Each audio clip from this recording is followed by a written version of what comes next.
Hello, I've just come back from seeing Solo, and I thought I'd give a bit of a review about what I thought of the movie. And I'm happy to say I was relieved to realise that it was actually pretty good and lots of fun, and I enjoyed it a lot.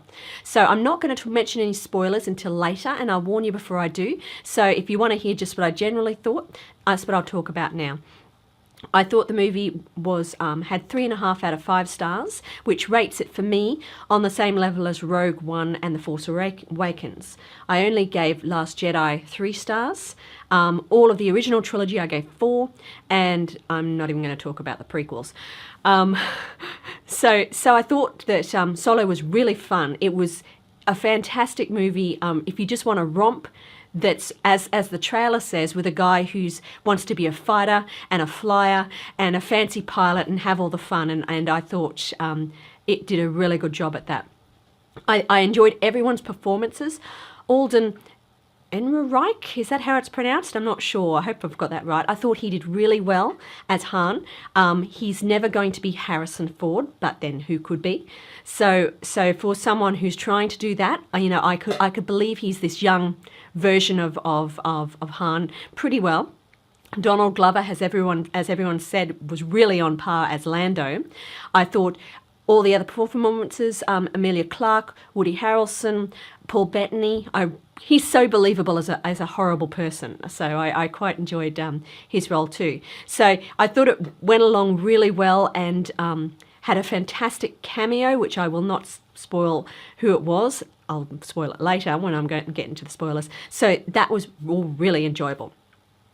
Okay, I'm going to start talking about details now. So if you don't want to know the details because you haven't seen it yet, please switch off now.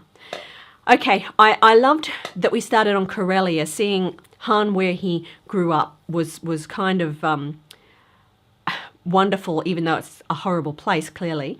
And seeing the relationship between him and Kira, you can sort of believe it. And how they got separated, it comes across as very real, and I liked that.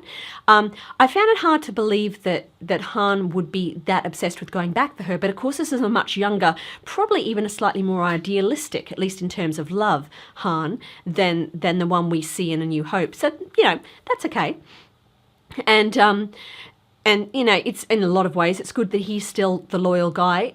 What must be at least a considerable couple of years' time away after he's been with the Imperial Army, when he still wants to go back for her, and I thought that was interesting.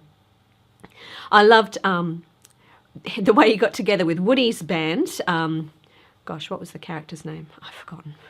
But it was good fun to see them getting together with that, and him picking up the uniform with the holes in it, and I liked L3 and Woody's character's female companion, whose name I can't remember, shame on me.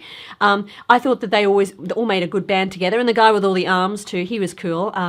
But you could sort of pick who was going to die before the end. I mean, Han and Chewie and Lando aren't going to die because they're still in later stories. So I did sort of pick fairly easily who was going to survive the end of the movie. But it was good fun to see him going off and meaning Lando. I thought Han and Lando together, the way Alden and Donald Glover played those, I thought it really worked well, and I could believe in their relationship. It seemed sort of the same way it was in Empire. It was sort of like this, we're friends on the surface, but underneath we will betray each other if we feel like it. And I kind of liked that. And of course, then you had Han missing out on the Millennium Falcon, and I loved the way the Millennium Falcon looked different. Not having the two struts at the front, it was all one piece. And then later on, of course, when Han does a Kessel Run, that gets decimated, which I thought was really cool too. And of course, the Kessel Run itself was so exciting. I thought that it really would have to be in this movie or a subsequent movie, and it was great to see it and to experience it was cool. I enjoyed that a lot, and it was sad that L3 died. I liked that she was so into saving all her fellow droids. I thought that was a cool that was actually more of a little message component that I didn't really expect in the movie. So that was good. I went in with no expectations really, just sort of wanting a movie that was going to be fun. So it was good to see it also had sort of messages in it as well. And when we came down to the end too, that was a surprise also, in the fact that you've got Han supporting the people who are clearly funding the rebellion to such a level. Because you know, I don't know, in A New Hope I wouldn't have necessarily thought that he was very much anti all that kind of stuff then, but I suppose that could develop in the 10 years between the two. So that could come more about then. And it wasn't a surprise that Kira semi-betrays him at the end by going off on her own. You sort of can see she's fairly ambitious. You don't know what she's been through to get off Corellia herself.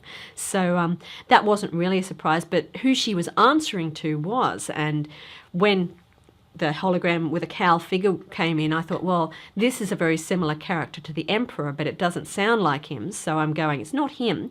And then when he took the hood off and it's Darth Maul, and I'm going, oh my goodness, they must have heard my gasp around the cinema because I was pretty loud. And I'd actually thought I'd been spoiled earlier in the day because I'd seen something that made me think that Boba Fett was going to be the character that had the cameo. And so when Darth Maul shows up instead, it was like, wow.